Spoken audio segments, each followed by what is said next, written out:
back and thank you for staying with NTV Weekend Edition. Now, schools are set to reopen for physical classes on Monday following the end of the partial lockdown intended to limit the spread of COVID-19. However, during the partial lockdown, we did see that some engaged in online learning to keep a sense of normalcy. However, with physical learning returning to schools, what changes can we expect to see in schools and how better can we prepare for them, of course, on the side of the parents, the students, and even the teachers themselves? So to help us appreciate this matter tonight, we do have the principal of Kampala Parent School, DAPHNE KATO. Thank you so much for joining us this evening. You're welcome, Sandra. Happy New Year to you. Happy New Year to you too. Yes, please. Now, on Monday, we are seeing students, parents getting in the mood to get back to physical learning. Yes, but please. before we dive into the nitty-gritties of how this is going to work out for different institutions, getting a perspective from your end, what are some of the lessons that you're carrying from COVID-19, the way things have been done into the physical learning that we should really be looking at? There are many reasons, there are many things that we have learned really as a result of this lockdown. The first one, on the side of the teachers, we've realized that the teachers needed to go beyond the teaching. We needed to be all the time prepared. Teachers who didn't have anything like a garden where to get some food, do you know they have been starving seriously? And then on the side of the parents who were not used to sitting at home with their children, they would almost run away because they didn't want, children were at home, they would be within, so wherever parents would go, children would follow them. So parents became a bit impatient because children were there and they were demanding for what to eat. So someone who had also not saved some money for buying food would be very, very, very difficult. And then another one, you know, life is full of changes. True. You really needed to learn how to adjust.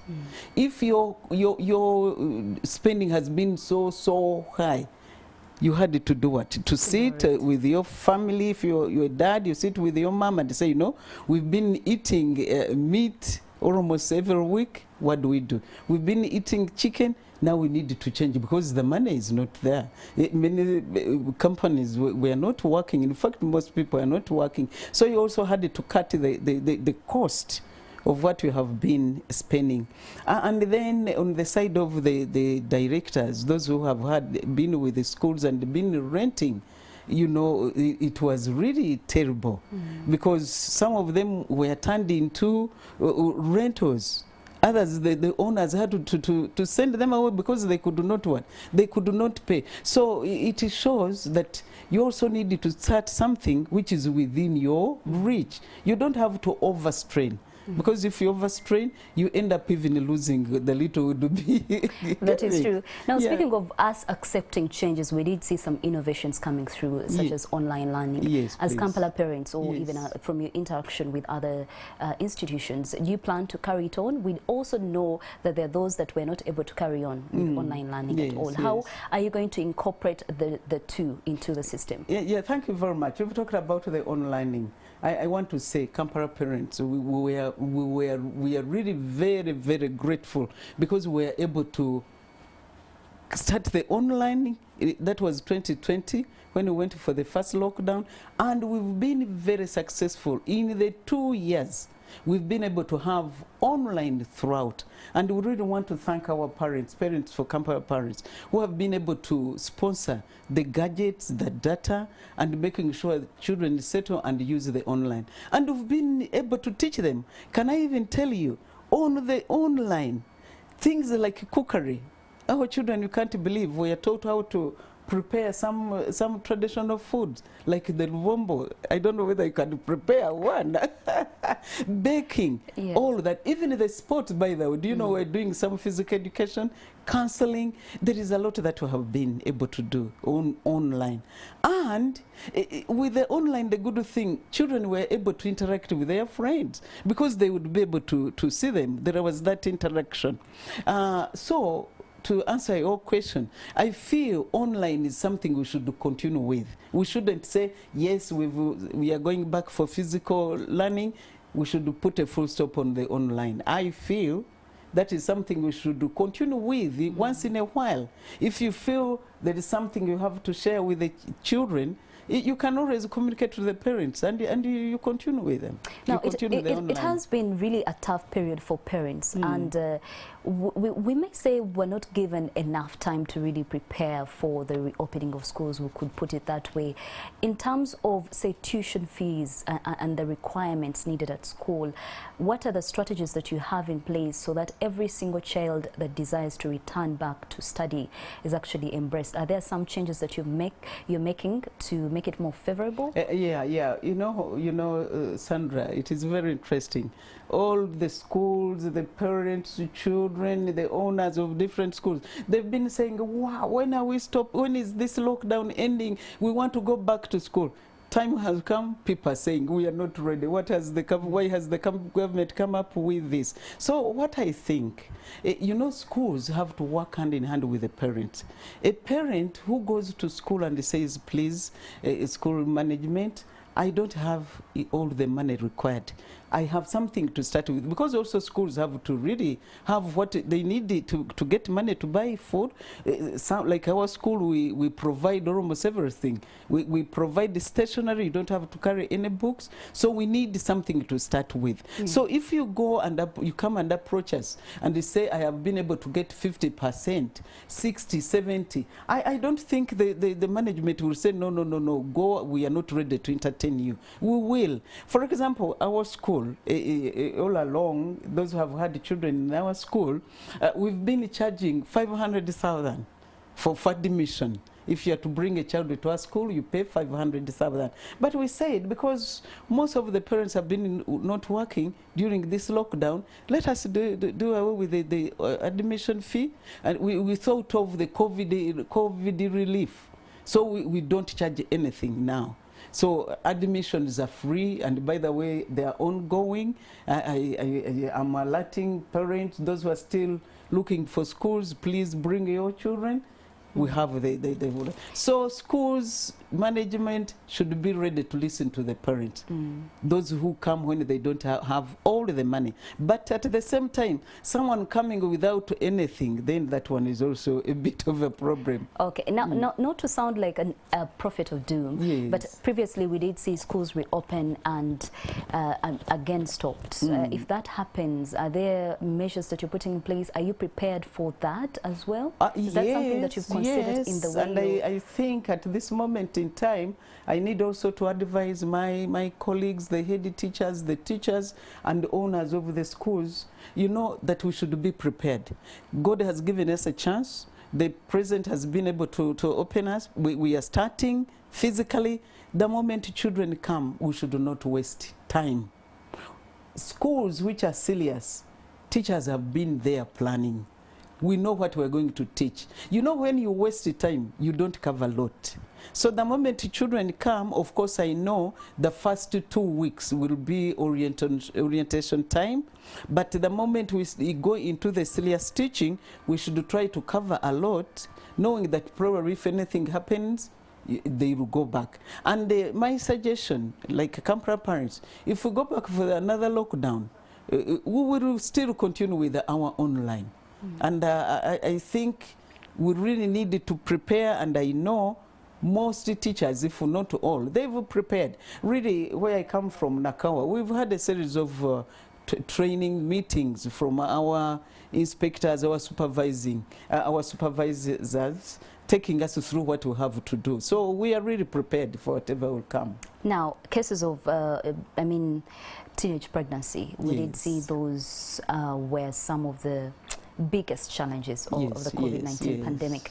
As Kampala parents, have you put in place, what measures are you putting in place? Say there's a child that fortunately or unfortunately is a teenage mother, what plans do you have for those? Of course, this is something which can happen. True. In fact, those who have gone through this, it is not because they wanted. Some of them were abused, some were raped by even the close relatives, and some of them are really innocent. They were innocent children, True. 11, 12 years. So I think a school like Kampala parents, if we get a case of that kind, I know a parent who is so willing, who wants the child to go to study, will have to sit, will call for a meeting with the management, and we decide on what we have to do. But I feel children of that kind should not be segregated, because there is a lot that they have in the future. True. So they should really be also assisted and handled the way they are. Talking of reopening of schools also has the aspect of visitation days, different, parents coming through to check on their children just to see if they're doing okay. Yes. If you're to speak about the parent-child, child-teacher relationship, how are you planning to keep it safe? We're still in this COVID-19 era. You're seeing new variants coming through, the recent Omicron. How are you planning to ensure there's safety within the institution? I think there are many things that we have to do. Yeah. First of all, like the way I've said, we need to follow all the SOPs. For example, at our school, if you went there now, you'd find at the gate, we have the temperature gun. You have to be checked. We write your name. There is a machine which you have to go through, disinfectant machine. And the moment you enter, inside, we have places where you have to wash your hands. Our soap is there full time. Whichever office you go to, you'll find the sanitizer.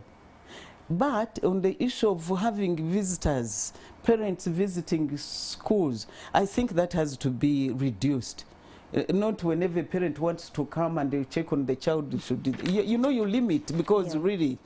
And by the way, I also wanted to advise the parents. They must make sure they are also vaccinated, because really government has come out to say, please get vaccinated so that you are safe. So if we do that, and we also limit the visitations, and the schools, of course the staff, that one I know, like our school, Kampala Parents, I have over 250 staff members, but I wanted to tell you almost 240 are covered. We've got all the jobs, because really government came out and they were telling us to go. We observed, we listened, and we went for these jobs. So we are just having isolated cases of those who are remaining to get the second one, and those who are elderly, 50 and above. We are also eagerly waiting for the boosters. We will go there, because we all wanted to live. Yeah. We wanted to serve. We went in for this teaching as a calling. And we will be ready to do that. All right, as we conclude our conversation tonight, head teachers or parents and even our young ones are preparing to get back to school. What is that important message that you'd like to put across? Maybe, say, innovations that we should think about to see the continuity of the education sector in this country? Yeah, thank you very much. There is a lot that I have to say. First of all, allow me to thank our directors for Kampala Parent School for the facilities which they have put in place. A child who goes through Kampala Parent School gets whatever she needs. We provide the holistic education. We have all the facilities required. And there is that bond over the teacher, the child, management, and the parent. We work together as a team, that triangular working relationship. God has given us a chance. We are going back. Let us do the needful. Let's use this chance. And the schools there, when the parents bring their children, they expect a lot from you. And we should be ready to provide, because we are the teachers. We know what to do. And these children, the moment we handle them very well, we are preparing for their future. The children we're handling future engineers, doctors, ministers. So if we make any step, especially with the discipline, proper teaching, understanding, it is not cram work. Let them understand what they learn. And I'm telling you, there's a lot we'll get from these children. And above all, the SOPs. Schools outside there, let us follow the SOPs. If you come to our school, you'll find everything is set in place. Even in the classes, numbers are very, very small. Some have been worried, saying, won't you have over 60, 70 in the class? It is not going to be that. We'll have small numbers in our lesson, in our classrooms. And then to my parents, some of you have been asking, our dates, when are we starting? It is also wise not to bring all the children, like the ministry has come out. On Monday 10th, we'll have primary 5 to primary 7. Tuesday 11th, we'll have primary 3 and 4. And then the rest, pre-primary P1, P2, will be coming on 12th. That is a Wednesday this month. I wanted to say, parents, children, staff members, let us all combine and we fight this deadly disease. Let us work together. Children are a gift from God. We should be ready to handle them very well. Yeah. And I'm calling upon all those parents who have not been able to get schools where to take their children. Please bring them to school, to our school. We still have vacancies. All right, thank you so much. You won't regret DAPHNE, the handling. All right, thank you so much for joining us this evening. She is the principal of Kampala Parents, speaking to us about the way, I mean, we're getting to reopen the schools, but what are the preparations? How do they look like?